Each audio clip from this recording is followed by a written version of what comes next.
Welcome back everybody, another quick Workshop Wednesday video here for you. Today we've got this 40-year-old pub bike. Bottom bracket is totally seized. It's an old-fashioned cup and cone bottom bracket. I've been looking for one to show you how to do this for a long time, and one's finally arrived. So I've already started this job, got halfway through it, and I could see this was going to be a real challenge. So I got the camera out and I'll show you what we did. Bottom bracket's obviously totally dead, so we need to get it out. I had a go at it and it's very, very tight, so I thought I'd film it because this could be a good candidate for showing you how to get out a seized fixed cup. So let's see what we can do. I can't even get the adjustable cup out at the moment, so let's work on that one first. So this one, we just need to get this out first. Yeah, beast, this is very, very tight. So it's 26mm. Ideally I would want a deep socket on the impact gun, but 26 is the only size I've not got. 24 or 27, but I don't have a 26. Typical. Well, that'd be the best way to do it, really, if you had a deep socket with an impact driver. And what potentially I could do, I'll get a normal 26-inch socket, cut this off with an angle grinder, and then I'll get an impact socket, and then I think it's going to be quicker. Yeah, I've got nothing in a 26, unfortunately, so in my case for an adjustable, which is never ideal. If you get an adjustable, make sure you've got this as good as you can, a high quality adjustable. And then I use just a hammer on the end of it. Hold it onto the cup and you literally just hit that. Oh, wow, that is really tight. That's really, really, really, really tight. I'm going to get heat on it in a minute because that's the next plan of action. Right, that's not loosening it. All that's doing is starting to round that off, obviously.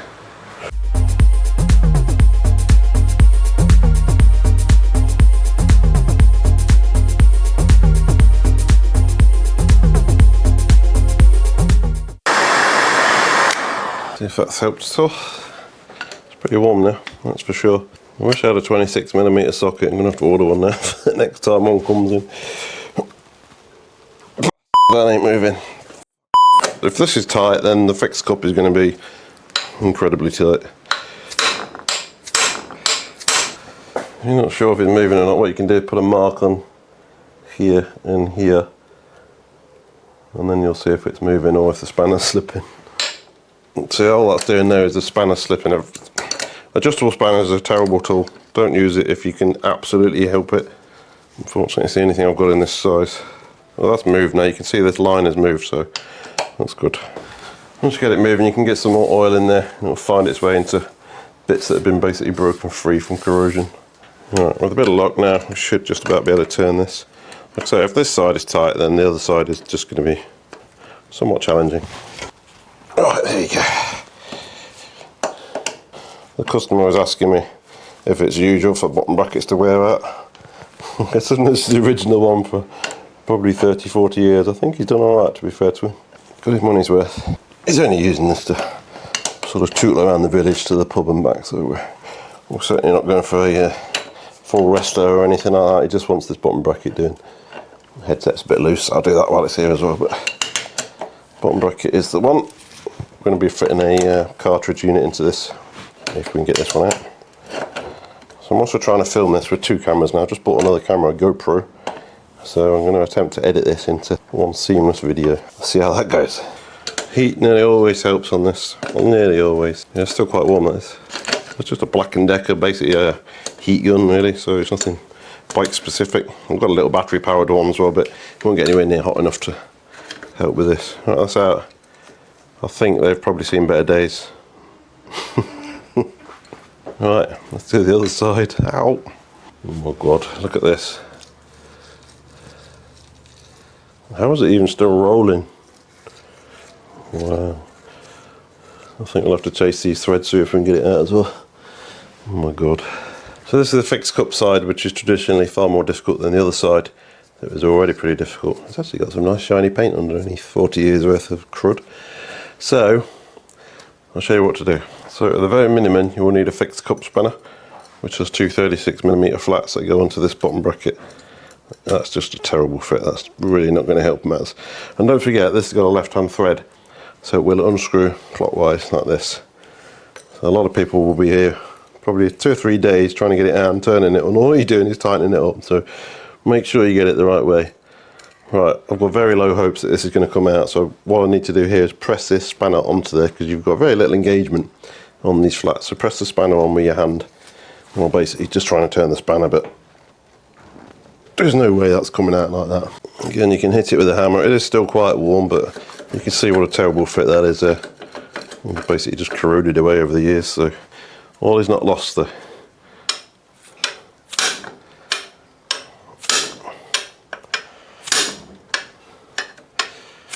Right, there's no way that's coming out like that. So what you need to do is get a big bowl like this, spring washer and a nut. This will then go through the bottom bracket. There's a bit of a washer here. We're not concerned if we damage this fixed cup because obviously it's going in the bin anyway. So you just push that through there, put your spring washer on. The spring washer you're going to hopefully bite into this cup. Give it a grip. And then we tighten this up. And the idea is the tighter this gets, this bites into the fixed cup, and instead of turning this, it eventually turns a fixed cup as part of it. You just get this tightened up, roughly. So that's tightening into there, and then the tighter we do this nut, all it's ever going to do is bite into this fixed cup, and eventually the idea is it breaks it free. You're going to need a bit more leverage than a spanner. Right, let's get it tight like that. We have a 2-foot breaker bar here, so plenty of leverage. With a 22mm socket on the end for this nut. Drop that onto the nut and turn. I'll probably stop this one spinning at the same time though. I might end up getting the air impact wrench on this because it's pretty damn tight. But you should be able to get it with a breaker bar in reality. Give me a press fit bottom bracket any day of the week.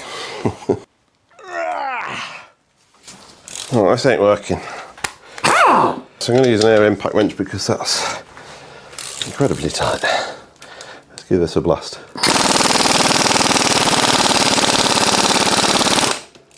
Still not coming.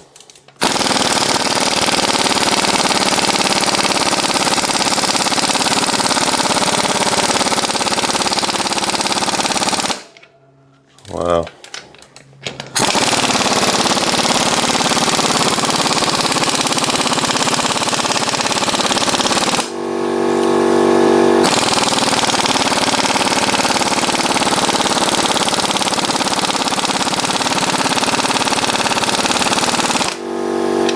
Coming out. Oh, let's get some heat on this as well.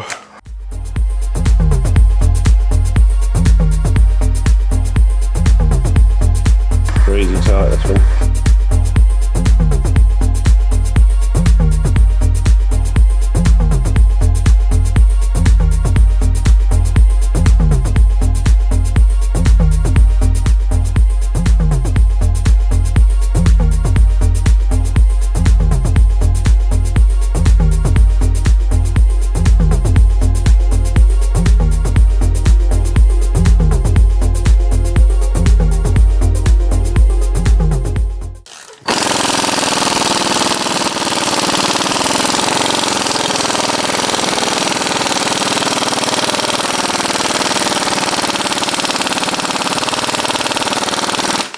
Wow.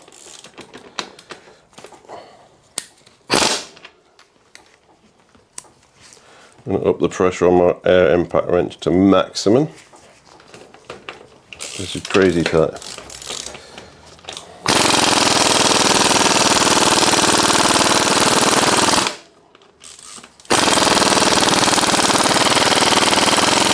There we go. Freed up eventually. There you go. Wow.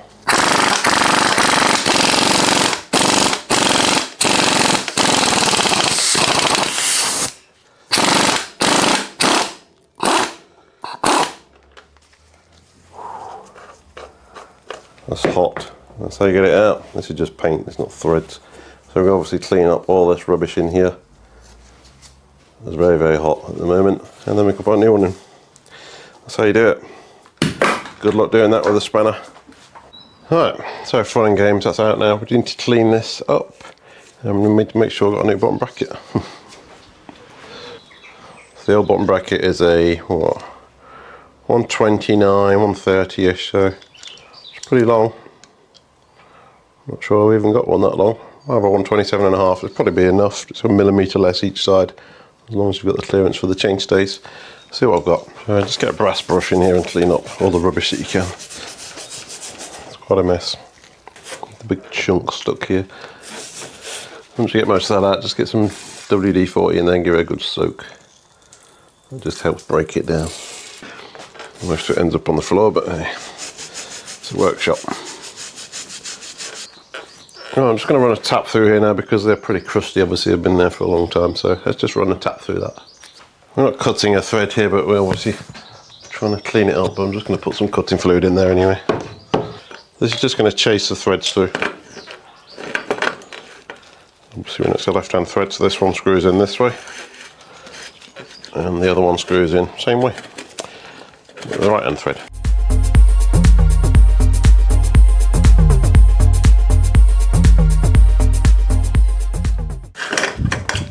You can see threads.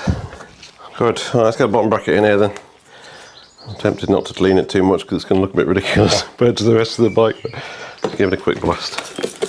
So he's not in for a service. The guy literally just wanted a bottom bracket fitting, which is what I'm doing. I've started now and I've made a clean spot. It's pretty old already. I don't think, maybe it's not 40 years old. I think it's quite as old as that. I think the guy was probably exaggerating a bit, but it's got to be the best part of 30, I guess. There will be a production code on these Shimano parts, but there's no guarantee it's the original parts, especially at this sort of age. I don't think this is original derailleur. Right, let's get a BB in there. So I don't have a 130, I've got a 127.5, so we're looking at less than a millimetre difference either side. I think it'll be fine in reality, but potentially might need a tweak on the front derailleur. If it don't work, I'll have to get one ordered in. It's a pretty long one, that is. Right, plenty of grease on this. Don't forget the left-hand thread.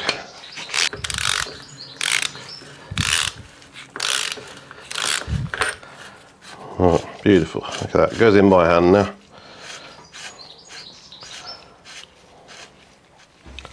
I'm sure you can buy a clip and comb bottom bracket in that size anymore. Or would you want to? Right, good. Put a bit of grease on these tapers. This is a bone of contention, so you can't do that, blah blah blah. Yes you can. Always done it, never had a problem, never broke one, never had one fall off. So there is two schools of thought whether you should or not, but I'm certainly in the school of thought that you should always grease the tapers.